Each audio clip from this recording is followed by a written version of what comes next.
A silent void swallowed the light. Science collapsed. The final, terrifying truth arrived.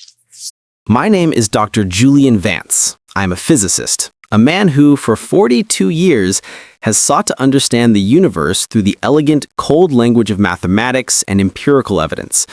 My life was a symphony of precision.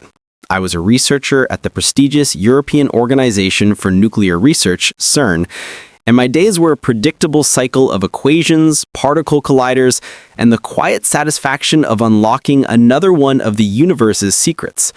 I believed in what I could measure, what I could see, what I could prove. I had no patience for faith, for prophecy, for anything that could not be verified by a peer-reviewed paper. To me, humanity's future was in our own hands, forged by our intellect and ingenuity, not dictated by some unseen divine will.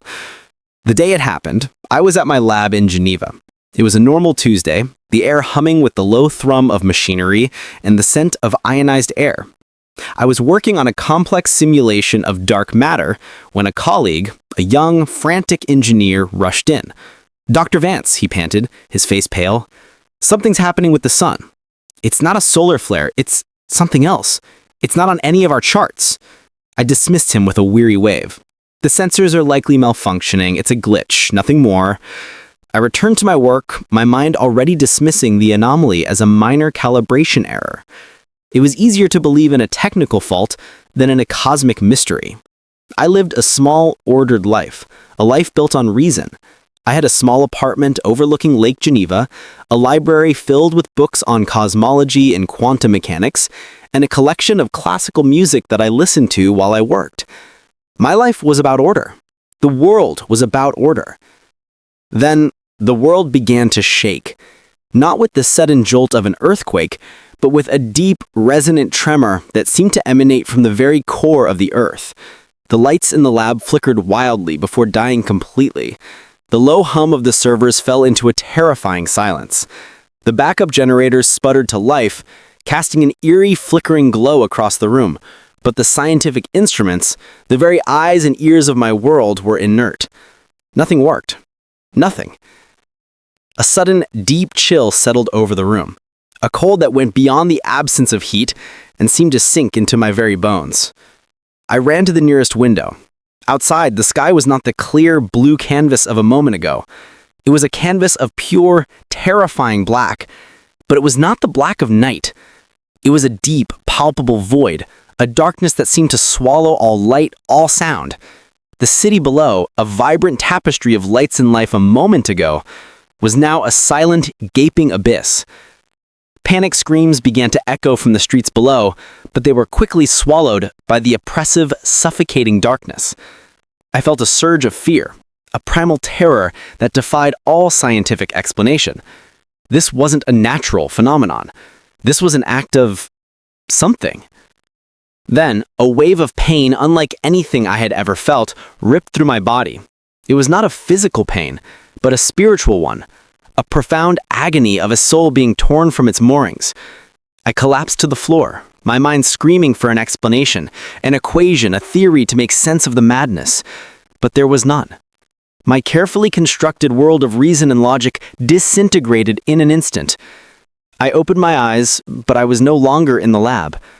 I was in a void of pure light, a place where time, space, and all physical laws ceased to exist. Below me, I could see the earth, but not as a globe of land and sea. It was a swirling, tormented sphere of dark and light, of prayers and sins, a spiritual battlefield where unseen forces clashed in a silent cosmic war. Before me stood a figure of pure, radiant light. I could not see a face, only the overwhelming, blinding essence of a being whose presence contained the entire universe. I knew with a certainty that transcended all logic that this was the Creator, the one whose existence I had so arrogantly dismissed. There was no judgment in this presence, only an overwhelming, soul-shaking love that knew every doubt, every sin, every act of arrogance I had ever committed. Tears, though I had no eyes, streamed down my face. They were tears of pure, unadulterated relief. The weight of my entire life, my pride, my scientific dogma, my every failure, melted away in an instant. Julian, a voice echoed in my mind, a voice that was both a whisper and a thunderclap. You have measured the stars, but you have not seen the truth. You have sought to understand the universe, but you have not sought to understand me. Before I could speak, the light around me changed. The Creator and I were no longer in the void, but were suspended over the dark, tormented earth. Below, I could hear the sounds of panic, the screams of terror, the cries of those who were lost in the profound darkness. "This is a gift," the Creator said, his voice filled with a sorrow so deep it seemed to shake the very foundations of the cosmos. "It is a time of cleansing, a final call. The world has grown too loud, too distracted, too full of its own pride. I have drawn back the light of my creation, and I have allowed the enemy to show himself." I saw it then, a horrifying vision of the demonic realm at work. Hordes of twisted, malformed demons, a legion of fear and hatred swarmed the earth. They whispered to people trapped in their homes, a ceaseless barrage of fear, doubt, and despair. They preyed on the minds of the weak, the proud, and the faithless. I saw a man in a penthouse apartment in London, his heart filled with greed, suddenly lose his mind to a demonic attack. I saw a family in a suburban home in America, their lives full of emptiness and division, turn on each other in a fit of fear and rage. The demons were laughing, a cold, sickening sound that echoed through the spiritual realm. "They have given themselves to the darkness," the Creator said. "They have put their trust in their own devices, their own wealth, their own cleverness. They have forgotten that true light, true power comes from me." He showed me the collapse of technology. The satellites in the sky, once the eyes and ears of a modern world, were silent, their circuits fried by a spiritual charge in the atmosphere. The internet, the foundation of modern life, was gone. The cell phones, the constant companions of billions of people, were nothing more than dead pieces of plastic. The world had been thrown back into the dark ages, a time of utter helplessness, a time when they all had was the terror in their own hearts. "I have done this to get their attention," the Creator said. "I am the God of mercy, but also the God of justice. The earth has been polluted not by man-made chemicals, but by the filth and degradation of sin. I am bringing a stop to man's arrogance. This darkness is a great act of mercy, a final opportunity for humanity to turn back to me before the final judgment." He showed me a different side of the darkness. In the homes of those who had prepared their hearts, there was a different kind of light. I saw a family in a small, humble home in India, their windows covered with thick blankets. They were huddled together, praying, their voices a beautiful, defiant melody in the suffocating silence. I saw a single white candle burning brightly, casting a warm, reassuring glow on their faces. The demons, the twisted specters of fear, could not enter their home. They were surrounded by a shimmering, golden shield of angels, a legion of light that protected them from the darkness. "My people will be safe," the Creator said. "Those who have faith in me, those who have prepared their hearts and their homes will be protected. They will be my light in the darkness. But many have not prepared. They have mocked my messengers. They have turned their backs on my warnings. And for them, these 3 days will be a time of terror, a time of reckoning." "The time of casual faith is over," the Creator said. "The time of comfort and compromise is over. My church has become lukewarm. They have become too comfortable with the world. This is a time of cleansing, a time of separation. I am separating the wheat from the chaff. I am bringing my true remnant into the light. The ones who will endure will be those who have built their faith on the rock, not on the shifting sands of human tradition and worldly success." He showed me the graveyards of the world. In my vision, I saw the graves of the faithful, the righteous dead. They began to tremble, to crack, to explode as a soundless force lifted the righteous from the dust. At the same time, I saw my colleagues in the lab, a blur of motion and fear. A few of them, those who had secretly held on to their faith, were suddenly lifted, their bodies transformed into beings of pure light, their spirits elevated to a higher plane of existence. The others, those who had mocked and doubted, were left behind, trembling in the cold, oppressive darkness. The sight was terrifying. It was a final, undeniable proof of the spiritual reality I had so arrogantly dismissed. "This is not the end," the Creator said. "This is a new beginning. I am giving humanity a final chance to choose me. When the darkness lifts, when the sun shines once more, the world will be a different place. There will be no technology, no infrastructure, no government. It will be a time of chaos, of struggle, of survival. But for my people, it will be a time of evangelism, a time of harvest, a time of rebuilding. The ones who endure the darkness will be the ones who lead the world into the light."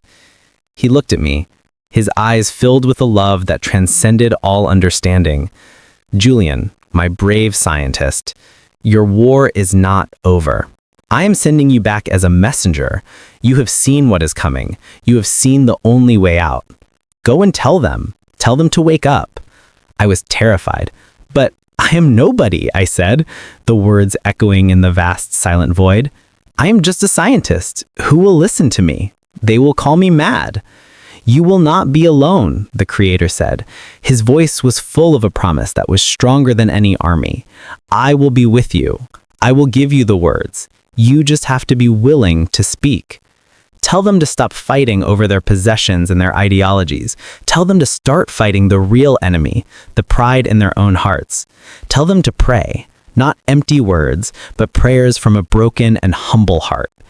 Tell them that their prayers are holding back the darkness. Tell them that I love them and I am waiting." The thought of leaving him was the worst pain I had ever felt. Worse than the explosion that had killed me. Worse than the vision of the end of the world. It was a tearing of my soul. I begged him, "Please let me stay." "Your work is not yet done," he whispered. "You have work to do. But do not worry. This is not goodbye. I will be waiting for you when your work is done." He leaned forward and kissed my forehead. An explosion of pure love and light went through my entire being, a final, perfect act of commissioning. And then I was falling back into the darkness, back into the cold. I gasped, the most painful gasp of my life. My chest felt like it was on fire. I was cold, so incredibly cold. My whole body was screaming in pain. Someone was shouting my name. "He's breathing! Dr. Vance is breathing! Get the medics!" My eyes fluttered open. The sky was still the same terrifying black. I could smell the dust and something sharp like ozone and burning circuits. A young medic was leaning over me, his face pale with shock. "Hold on, sir," he said, his voice shaking. "Just hold on." I was put on a stretcher. Everything was a blur of noise and pain. Later, in a field hospital, a doctor came to see me. He was an older man with tired eyes. He looked at my chart, then at me. "I don't understand it," he said, shaking his head. "You were gone. No heartbeat, no breath for at least 10 minutes. Medically, that's impossible. And the surge, it fried every piece of equipment in a 100-meter radius. It should have vaporized you, but it's like it just stopped a few millimeters from your heart wall. I've been a doctor for 30 years. I've never seen anything like it." I just lay there. I wept, not from the pain in my body. I wept because I had just left heaven. I wept because I missed him. And I wept because I knew what was coming if the world didn't change. So that is my story. I am not a prophet. I am not a special person. I am a scientist who was given a truth he could not prove and saw something he can never forget. The Creator sent me back with a message for you, for everyone. He said to tell you that the time is short. The world is standing on the edge of a cliff. The leaders are being deceived and they are putting their faith in weapons that will only lead to our destruction. But there is hope. The hope is you. The hope is in your heart. If you are listening to this, he is calling to you. He's asking you to choose a side, not a country, not a political party. He is asking you to choose him. The war for the future is not fought with guns or laws, but with prayer, forgiveness, and love. This is a time of spiritual awakening, a final call before the judgment. The 3 days of darkness is not a punishment, but a profound act of mercy, a wake-up call for a sleeping world. It is a time for us to turn from our pride, from our worldly distractions, from our empty pursuits, and to turn to God. It is a time to prepare our hearts, to fill our lamps with the oil of faith, and to wait for the coming of our Lord. My journey from a sterile lab to a spiritual battlefield was not a chance occurrence, but a divine mandate. I was a man of logic, and I was given a truth that transcended all logic. A single, humble heart can hold back a storm of destruction. The world is a cacophony of fear and division, a ticking clock of our own making, but He showed me a path to silence it all. I am here to tell you that the real battle is not for land or resources, but for the human soul. He showed me the future, and He showed me the way to change it. So I implore you, don't just watch this story. Let it be the first step in your own journey. Subscribe to this channel and let us embark on this journey together, learning to wield the only true power that can save us all.